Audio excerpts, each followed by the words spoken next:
Hello friends, इस video में आपको बताएंगे अहोई अष्टमी व्रत की व्रत कथा व पूजन विधि के बारे में। इस व्रत में व्रत कथा का बहुत ही विशेष महत्व होता है, तो आइए वीडियो को स्टार्ट करते हैं। अहोई अष्टमी व्रत पूजन विधि। यह व्रत कार्तिक मास की अष्टमी को किया जाता है। जिस वार की दीपावली होती है, अहोई आटे ठीक उससे 7 दिन पूर्व उसी वार की पड़ती है। इस व्रत को वे स्त्रियां करती हैं जिन्हें संतान प्राप्ति की इच्छा होती है व अपनी संतान की लंबी आयु के लिए भी इस व्रत को किया जाता है। बच्चों की मां दिन भर व्रत रखें। सायंकाल को दीवार पर अष्टकोष्ठक अहोई का चित्र पुतली भरकर बनाएं। उस पुतली के पास सेई या स्याऊ के बच्चों का चित्र भी बनाएं, या फिर अहोई माता का चित्र बाजार से लाकर भी दीवार पर आप लगा सकते हैं। और सूर्यास्त के बाद अर्थात तारे निकलने के बाद अहोई माता की पूजा करने से पहले पृथ्वी को पवित्र करके चौक पूजकर 1 लोटा जल भरकर पटले पर कलश की भांति रखकर पूजा करें। अहोई माता का पूजन करके माताएं उनकी कहानी सुने। पूजा के लिए माताएं पहले से एक चांदी की अहोई बनवाएं, जिसे स्याऊ कहते हैं। इसमें चांदी के 2 दाने डलवा लें, मोती की तरह। जिस प्रकार गले में पहनने पर हार पेंडल लगा होता है, उसी भांति चांदी की अहोई भी डलवा लें। डोरे में चांदी के दाने भी डलवा लें। फिर अहोई की और रोली चावल दूध भात से पूजा करें। जल से भरे हुए लोटे पर सातिया बना ले। एक कटोरी में हलवा व रुपया बयाना भी निकाल कर रख ले। 7 दाने गेहूं के लेकर कहानी सुने। कहानी सुनने के बाद अहोई स्याऊ की माला गले में पहन ले और जो पैसे जो बयाना आपने निकाल कर रखा है उसे अपनी सासू माँ को दे दे। उनके श्रद्धा पूर्वक पैर छू लेवें और आशीर्वाद लेवें। इसके बाद चंद्रमा को अर्घ्य देकर भोजन करें। दिवाली के बाद किसी भी शुभ दिन अहोई को गले से उतार कर उसको गुड़ का भोग लगावें। जल की छींटे देके मस्तक से छुआ कर रख दें। जितने बेटे हैं उतनी बार या जितने बेटों का विवाह हो गया हो उतनी बार चांदी के 2-2 दाने उसमें डलवाते जावें। ऐसा करने से अहोई माता प्रसन्न हो बच्चों को दीर्घायु करके घर में नित्य नए मंगल कार्य करती रहती हैं। इस दिन पंडितों को पेठा दान करके शुभ फल की प्राप्ति होती है। और आइए जानते हैं अहोई माता का उज्जमन कैसे करें।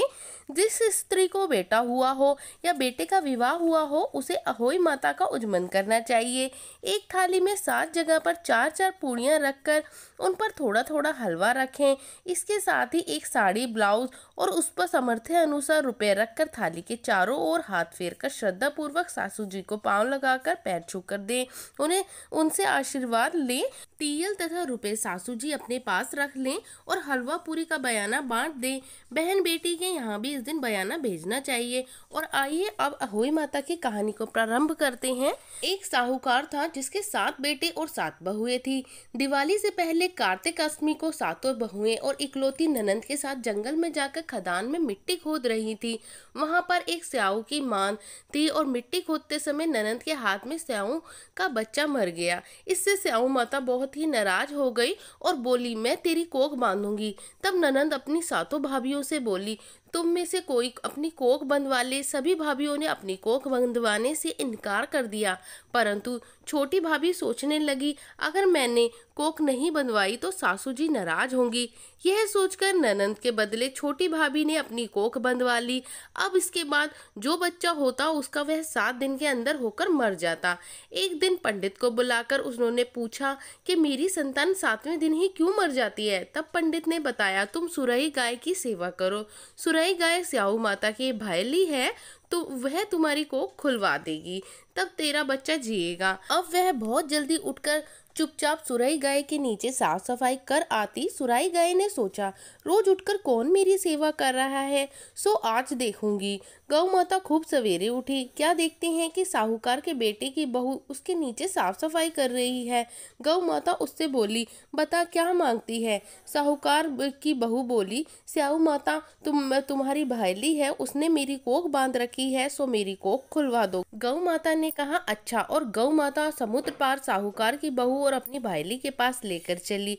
रास्ते में कड़ी धूप थी, सो दोनों वहां पेड़ के नीचे बैठ गईं।